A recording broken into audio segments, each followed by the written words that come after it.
Welcome home to USA Global TV and Radio, a place where dreams take flight, with authentic storytelling, diverse perspectives and meaningful conversations, where global stories unite and bridges are built beyond all borders. Discover world-class education, entertainment, hope and inspiration. Together, we're building bridges worldwide. Subscribe to our channel, USA Global TV. Download our app, USA Global TV. Be our guest or join our team. Visit usaglobaltv.com. Thanks to our founder and executive producer, Dr. Jacalyn Kerbeck. Music score by Yeffy Tang from Cloud Road Music. Voiceover artist Mike Porter. Creative direction by Paul Garcia. USA Global TV and Radio. Your home for global connection. All rights reserved. This video and its contents are the exclusive property of USA Global TV and Radio. Unauthorized use, duplication or redistribution in any form is strictly prohibited. When life throws you a curveball, do you fight, fear it, or learn to play a complete new game? My name is Roland Friedl here on USA Global TV and Radio. You are on the It's Your Healthy Lifestyle Show. Welcome. Today we're going to talk together with my dear friend, colleague, but she's also the CEO and the founder of USA Global TV and Radio about the topic, When Life Throws You a Curveball, Reinventing You to a Successful Story. Welcome, Dr. Jacalyn Kerbeck. Hi, Roland. Thank you so much. I really appreciate this topic. It's a good one. Absolutely. I'm very thrilled about to talk with you about the topic because I think a lot of people going through crisis and some people stand up and do it even better, have more success, others fail. And we want to really give some people some example of what happened. So that Jacalyn, my first question to you is, was there any big setback in your personal life that wasn't the end of your story, but maybe the beginning of one of your greatest success? Do you have your own story about that? Absolutely. It's when I was diagnosed with ulcerative colitis in 1991. And I really felt like what was out there for me. And especially as a woman who prides herself on, this is all those years ago, taking care of yourself and being attractive, and finding out you have this disease that's anything but sexy and attractive. And actually, it has been the catalyst for all of these amazing things that have happened in my life. But it took a long time because I was sort of living in a victim mentality. Woe is me, it's incurable, what am I going to do? And I was sick every year. And then I found the Crohn's Colitis Foundation in 2018 and my life completely changed. Wonderful, wonderful. So you made something big out of it because you support other people with your foundation. I want to step a little bit back, Dr. Jacalyn, if it's okay for you. When you said, okay, you don't look sexy anymore, I think it's quite difficult for a woman, or quite harder for a woman, I suppose, than for a man, because women always want to look good, and then you have these challenges. What was your first thought when you get diagnosed with it? Do you remember your first thought that came into your mind? I remember it to the day. I was at University of Pennsylvania and I was meeting with Dr. Lichtenstein. I was with my mother, and I remember he was telling me, you have ulcerative colitis, and he started drawing this diagram, and I just kind of checked out and I thought, no one is ever going to love me. And that was my first thought. Oh my gosh, I have goosebumps. I can imagine. I have goosebumps. So, what was the next thing?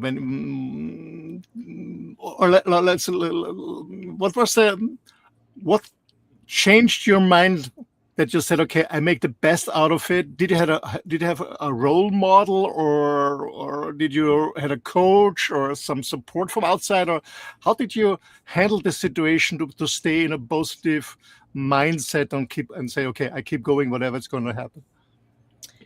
I think it had a lot to do with the way I was raised. And I've shared this story before, but it still makes me laugh. I remember having a conversation with my father, and he asked me to look out the window of our house, and what did I see? And I told him I saw this tree, and he said, what's on the tree? And I said, leaves. And he said, anything else? And I said, I don't know, Dad, where is this going? And he said, well, do you see any money on the tree? And I said, no. He said, money doesn't grow on trees, and you will have to take care of yourself. He said, I am here to support you, but you have to find your way. And he said, never depend on anyone to take care of you. So I always remembered that. And I thought, okay, so I have this burden that I have to bear. And so I just have to do what it is I need to do. And so with my corporate career, I was traveling extensively. I was working on my doctorate, and I was very sick. And it's a tough place to be. But I kept hearing my dad's words, and I thought, I've got to move forward because there's no magic wand and no one's coming to save me. Yeah, incredible. I can relate to it because sometimes it's really hard, and I think it's much easier to fall in a kind of victim's role than fighting. Sometimes it's easier to say, okay, I get all the attention from other people, I get more love from other people when I feel like a victim. But I think we get much more acknowledgement when we really, I wouldn't say when we fight, but when we keep going, when we don't give up, and to say we make the best out of it, and at the end, maybe becoming a role model for other people. How was the feedback from your environment, friends, family, when they realized, okay, Jacalyn is not giving up, she's fighting, she keeps going? Did you get any feedback or positive support? Well, I have to say that when I was in corporate, I don't feel like I got a lot of positive support. I think people are afraid. They don't understand what it is. And people will make suggestions that you didn't ask for feedback. Can't you take Pepto-Bismol? Or maybe it's something that you ate, or maybe you're under a lot of stress. So I just started keeping it to myself because it wasn't something that people really want to talk about. People are very uncomfortable talking about diseases for the most part.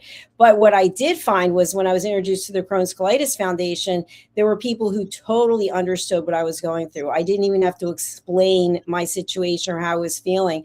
And I was asked to speak at some events. And then I started doing that.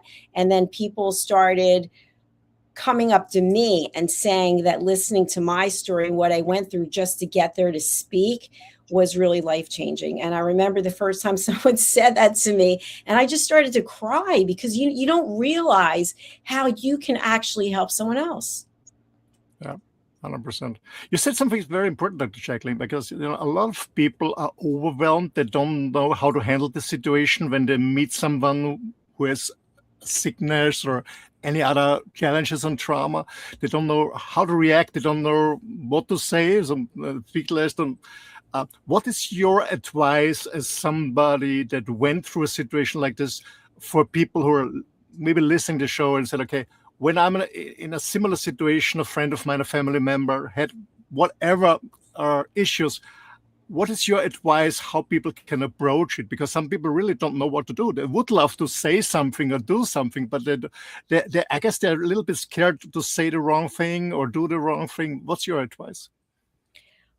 For myself with ulcerative colitis, it is an incurable chronic disease. So I'm currently in remission for about 1.5 years, but it will come back. It always does. I mean, it's some way or another. And so what I would say to people is when you are meeting someone, all of us end up going through something. Our journeys are different, but we all experience things. So instead of coming from a place of fear, maybe do some research to understand what is it this person is diagnosed with instead of coming up with solutions. That's what we love to do. Oh, I heard you have whatever. Have you tried this? Did you see this doctor? Did you get a second opinion?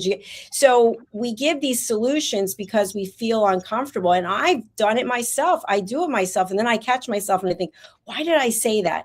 Because we want to be supportive and help, and instead we feel helpless and we make it about ourselves. So make it about the other person and just ask, would you like to talk about what you're going through? And if they say, no, I really would not, let it go. You can close with something like, I'm here for you if you just want someone to listen, but you actually have to mean that you are going to listen and not be judgmental. So to answer your question, I think finding a way to show support without judgment is key. This is a very good point, Dr. Jacalyn, you mentioned. I guess it is a very good learning for our audience too, because we are so driven, or we are educated to always find a solution, and then somebody has a problem, and then we always try to, of course, as you said, to support, to help, bring up a solution, but it's not always the right moment. Like giving an unasked or unpermitted feedback. I guess it's the same with bringing a solution. As you said, ask the person before if she's open, or he or she is open for it, yes or no, because I remember for myself, when I had some severe health problems, I tried so many things, and then somebody comes with solution number 67, and you're already you're so desperate. You're already like I did, when my ringing in the ear started 20 years ago. I tried so many things, and I gave up, and then somebody came with solution 67. I couldn't hear it anymore, but people don't, and then people look at you and say, "Yeah, I just want to help you." Yeah, I know, but it was a good intention. Yeah, but the learning is ask before you give it. We have to ask for permission. Absolutely. Yeah. And I think, part of what we do on this network is we provide education. And we just had a show about MRIs with contrast. And just when the information is presented in such a way that you can listen to it and take it in and absorb it, that is very different than someone saying, you should do this. Have you tried that? It's like, I don't need your opinion or your suggestions. I just want you to listen to what I have to say. And I think that's where we get off track. That although we may be well-intentioned, the way it's coming across is intrusive. 100%. It's all about listening and just holding space and being there and 100%. Dr. So, but a lot of people out there, they're not in the same mindset, maybe not same training level like life gave us. They're really down after whatever issues came up to them. And I know it's very difficult from outside to say stand up, because when somebody is not open to it, or say when you really feel depressed, it's quite difficult. But anyway, what's your advice, not to the person in the situation, but to the family and friends around who want to support somebody who is lying down on the floor, who is depressed because of a sickness or whatever it is? What's your advice to the people around them? It's a very challenging situation because I know people going through it, and people want to help, want to be supportive. They do the best they can, but ultimately all of us have a choice. And the choice is, do we want to push forward? Do we want to be the best version of ourselves, even at a time when we're not feeling up to it? Are we open to support? And if we're not open, then that's a completely different story. But if we are open, then again, it comes back to asking the person, how can I best support you? Instead of, I talked to somebody else and they have somebody in their family going through the same thing, and they did this, and this. All of a sudden now the person feels less than because they're not doing this, and this. So I think a good approach might be maybe watching a video together about something, or maybe suggesting, I'm going to read this book and then you might want to read it after me, about whatever the situation is, but offering something in a non-confrontational way. Also, I think letting the person know, I really care about you, I really love you, and I want to support you. I don't know what that is, by the way. I want you to know I don't have all the answers, but I want to figure it out with you if you're open. Yeah, very, very good point. On the other hand, there are people who are so depressed, maybe they lost, I don't know, a leg or something, or get cancer diagnosed, or whatever it is. And some people are so depressed and they always say, no, leave me alone, leave me alone, leave me alone. Where do you think is a point that somebody should go and find help from outside as a family member? When your beloved one, your friend or your colleague is not open, not listening, because they're so in a victim role for whatever reason, it's not coming out of this state. Yeah, there's no chance for a state change. When is a good point to say, okay, you have to find someone from outside, professional support? I just want to give a disclaimer, which is I am not a therapist and I'm not a medical doctor. I'm an academic. But in my experience, finding someone who is going through the same thing or already went through the same thing is really helpful. Because in my case with ulcerative colitis, when I had a meeting with someone from the Crohn's Colitis Foundation and I said, I'm going to have to probably leave any minute. I probably have to run to the bathroom. I might not come back. And the person said, I understand. I also have it. Wow. That was so powerful. I immediately dropped all the armor that I was wearing figuratively. And so many times it does help to have someone who has already walked this walk. So what you might want to do is you might suggest, by the way, I happen to see so-and-so also has been on this journey. I was wondering if you might be open for me to send them an email. Oh no, don't, I don't. Sometimes the shame, especially with ulcerative colitis, it is a shameful disease. It's the bathroom disease. I mean, it's really horrific. There's so much shame there, but at some point, I think we want to get better. We are desperate to get better. And I think it takes some point in the journey. It's not the beginning of the journey. Usually at some point in the journey, it's like, I don't want to live like this anymore. What can I do? And at that point, the person's now open. But if they're not open, you can't force them to do anything. 100%. So when I understand you right, Dr. Jacalyn, you suggest that somebody, a family member or friend, should look for someone, maybe search on internet, maybe there's a group with people who have the same issue and find someone who is open to get in contact with the person and talk on, let's say, on the same level, because this person experienced or is still experiencing the same issue. And maybe it's a trust building when somebody is there. Because sometimes I hear from friends, you have no idea, Roland, because you don't have cancer, or you don't have this, so you don't understand me. And I understand this point of view, because when I don't get diagnosed cancer, I can imagine a little bit or assume how it feels like to get this diagnosis, but it's just, in my head, it's not in my feeling, because it's not my own experience. And so it would be a good advice, find someone who has the same experience and is in the same, maybe had the same emotional state in the beginning, and can support the other person and pick the other person up where the person really is, because there's an absolute better understanding. Yes. And I think a support group is a great way to have other people who are going through something similar, or family members. And I ran 2 support groups up until the pandemic. And it's a lot of work actually for the support group leader, especially when you're a patient, but it is very rewarding. And something else that I want to share is, for my own journey, and I'm not going to go into specific details, but I was at a restaurant and I had an ulcerative colitis attack. And for people who don't know, when you're in a flare, it can last for 6 months. It can last for a year. It can last until there's some kind of treatment, usually prednisone or biologics or something that calm the thing down. But I actually had an episode at a restaurant, and the people I was with, they literally got up and left. They didn't pay the check. They left me sitting there in my own waste in a dress. It was one of the most horrific moments of my life that I will never forget.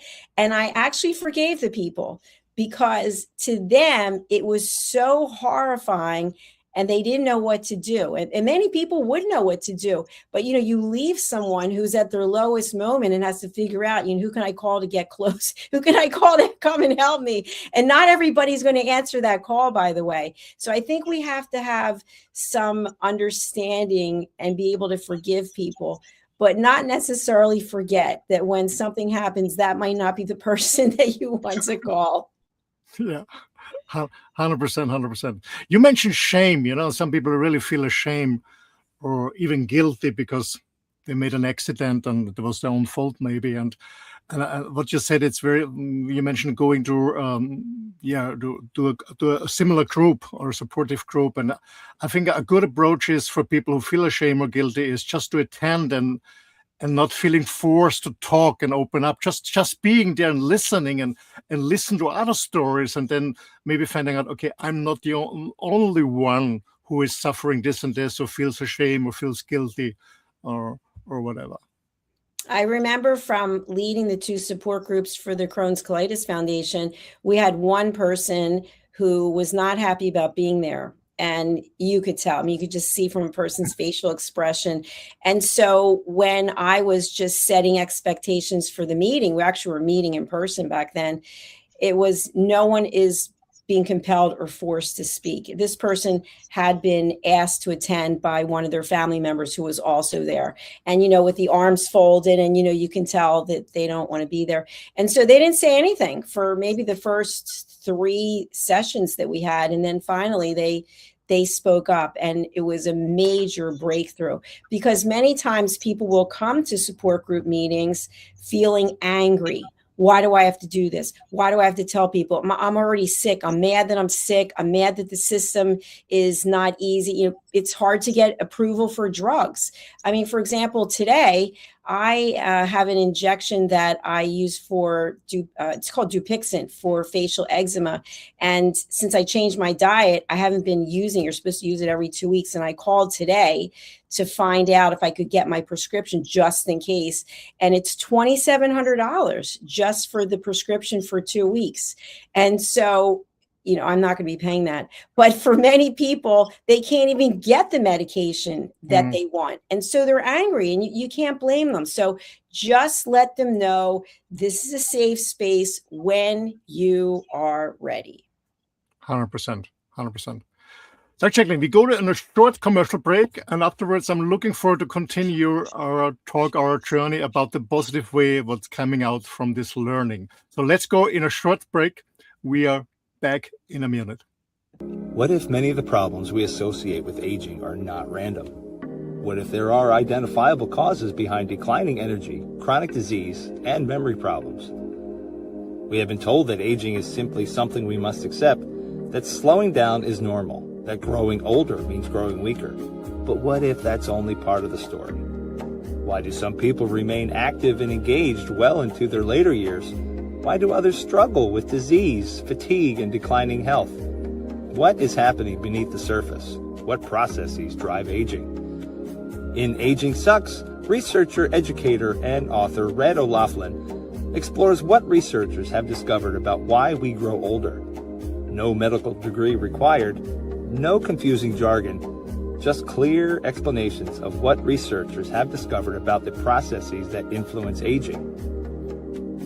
You cannot stop aging, but understanding its causes may help you make better decisions about your health, your future, and your quality of life. Because understanding comes before action. Action creates hope.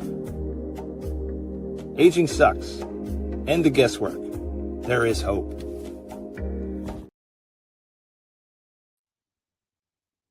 Yeah, welcome back on It's Your Healthy Lifestyle. I've been talking with Dr. Jacalyn Kerbeck today about what happens when life throws you a curveball and what is helpful for yourself, but what also helps the people around you to support you. Let's welcome back Dr. Jacalyn Kerbeck. And I would love, hello, Dr. Jacalyn. Hello, thank you. We had an amazing conversation so far. So after the break, I want to talk to you about the success story afterwards. Okay, we talked about, okay, what happened, what is helpful for people in the situation, but also for the people around. When you mentioned, okay, after when you went through the situation, you said, okay, I make the best out of it. Your dad gave you this advice that always was in your mind. And then you started your successful foundation. You do a lot in the fitness industry here on TV. So let's talk about a little bit about how it started when you said, okay, when came the idea of starting a foundation to support other people's, and what was your first steps into that? When I had the meeting with the Crohn's Colitis Foundation in 2018, I then started volunteering, and I was volunteering to do different events and raise money. And I remember having a lunch with a couple of people from the foundation, maybe in 2019.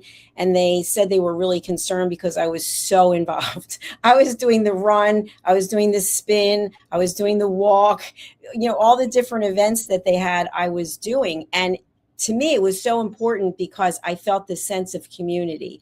And I love the fact that I was with people going through something similar, Crohn's or colitis. And then I started to run a support group. Then I was running 2 support groups. And then I started speaking. And then I was an honored hero. And so it just kept building and building and building. And I really feel that time of my life with the Crohn's Colitis Foundation really saved my life, because I felt like I was getting into a dark place because I was so sick. I mean, imagine you're traveling all over the world with your job and all you can think about is, where is the bathroom? How high is the ceiling? Do they have music playing? I mean, these are the things that you think about when you're going through something like that. And I know people laugh about it. They think it's funny because I've seen people laugh at other people who have not made it to the bathroom. It's horrific. It is one of the worst things that you can go through because you're in so much pain. It's debilitating. It's humiliating. And at the same time, you have no control over it. So the Crohn's Colitis Foundation is really the catalyst, which helped me get myself mentally and physically back in a place that I felt good. And what I realized was that the career that I loved, that I was doing so well at, was not a good fit for me, because I can't be traveling all over the world, 3 weeks in Panama. It doesn't make sense when you're sick. So I decided to retire. And that was in 2020. And of course, we know what happened, the pandemic. And then, of course, everything came from there. But I really feel like because of my involvement with the foundation and having access to doctors and resources and going to events where they're normalizing what it is that you're going through and hearing about what are the new drugs that are coming out. And then I became a board member. And so although myself as a horrible patient, because I never went on any of the drugs that they told me to go on, I'm still on the same drug, mesalamine, that I've been on for 35 years. But this community gave me the information where I can make choices, and I decided to focus on having a healthy lifestyle. Very good. Very good. I was wondering because, you said you're very busy job in the corporate world, traveling around. Where did you take this energy to still go to these meetings and support groups? Where did this energy come from? Well, I was also working on my doctorate at the same time. And when I was home and not traveling, I was working part-time in retail doing makeovers, because that I just always have a lot of energy. And I was running a store on eBay. I was running 60 auctions a week. It was crazy. I don't even know where I got the energy to do it. But it was also one of the greatest times in my life because I felt so alive. And it's still how I feel today, making things happen, and not just being busy and filling up hours in a day, but just actually thriving and enjoying. So I've always had this, and I have to say I probably got it from my mother.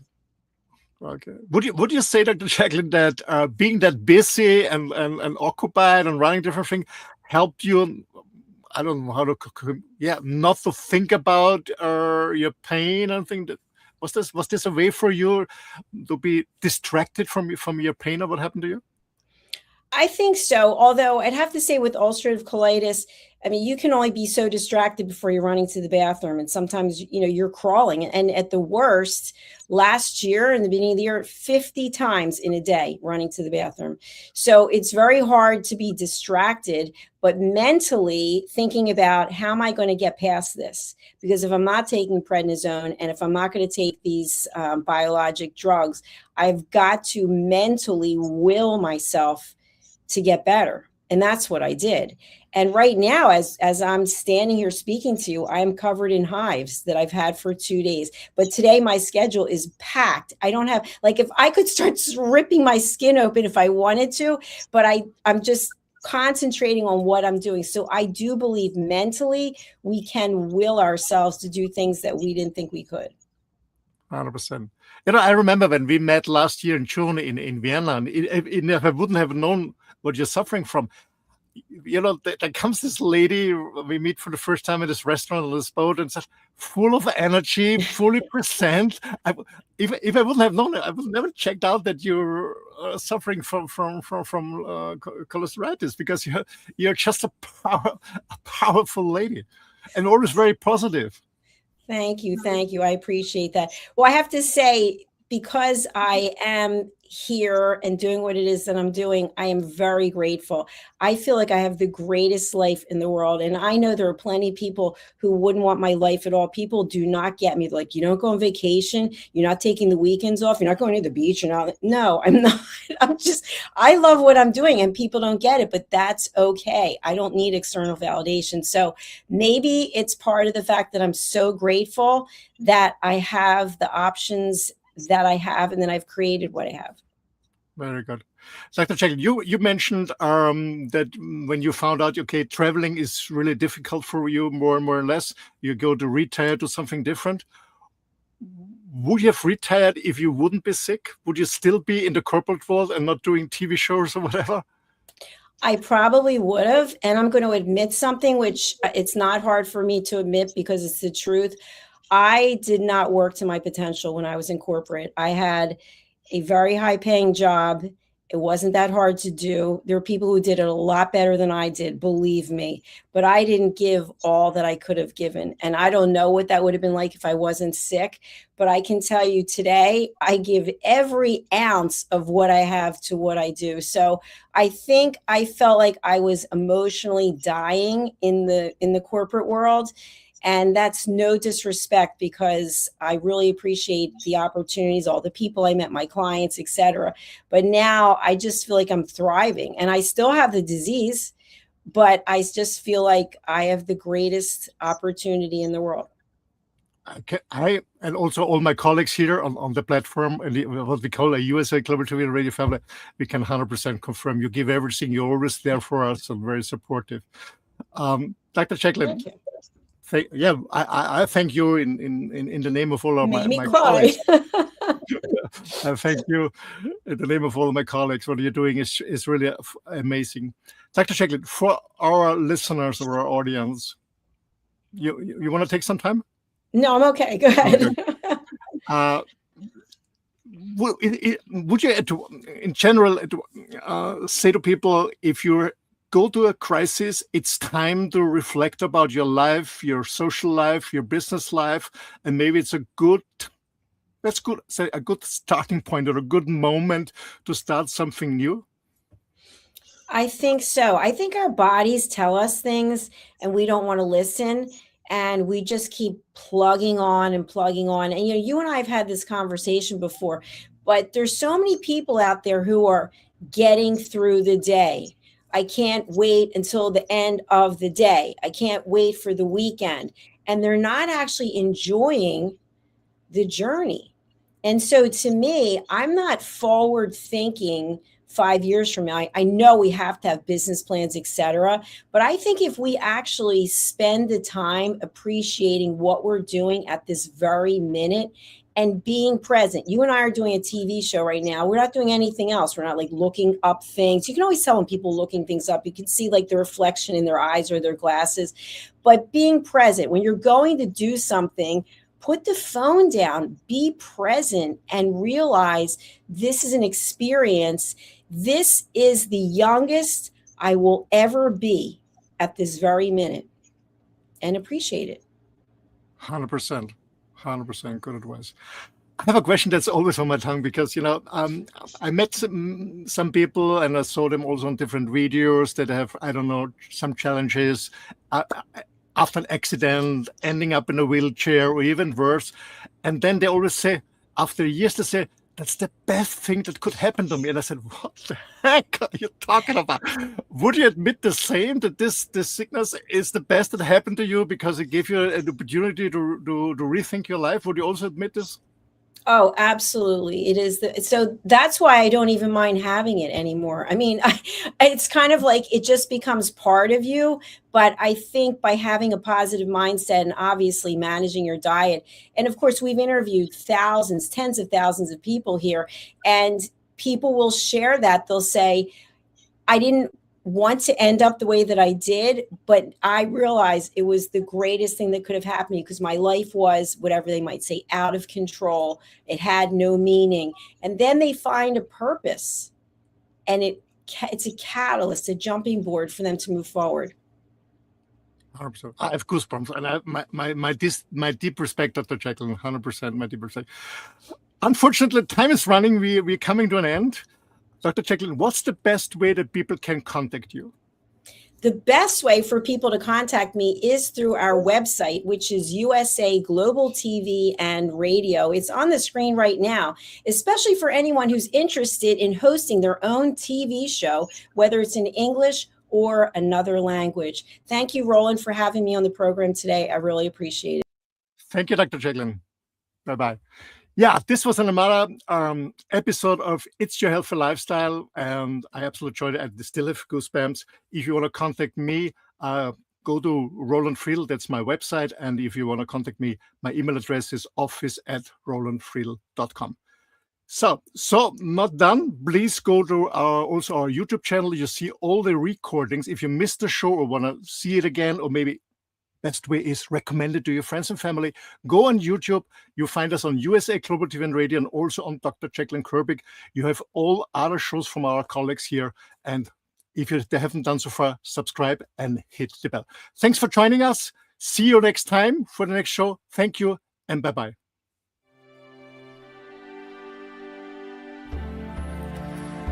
Every day, we wake up knowing what we should do. We know we should take better care of ourselves. We know we should have the difficult conversation. We know we should stop making excuses. We know we should invest in our future. We also know we should take the first step. So why don't we? It's not because we aren't smart enough. It's not because we don't have enough information. And it's certainly not because we don't care. We live in a world overflowing with knowledge. Books, podcasts, videos, courses, experts, even artificial intelligence. We have more access to information than any generation before us.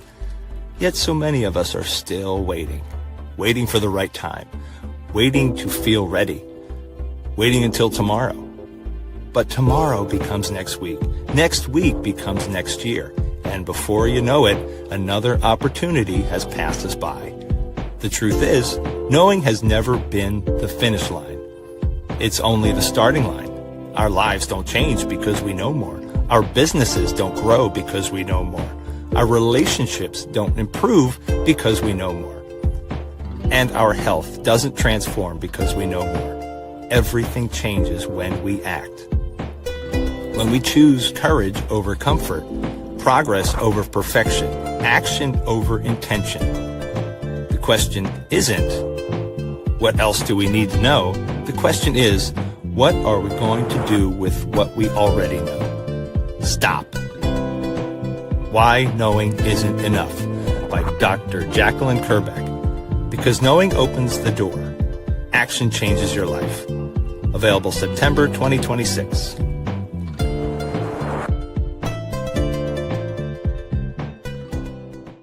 Thank you, viewers and listeners of USA Global TV and Radio, for joining us today.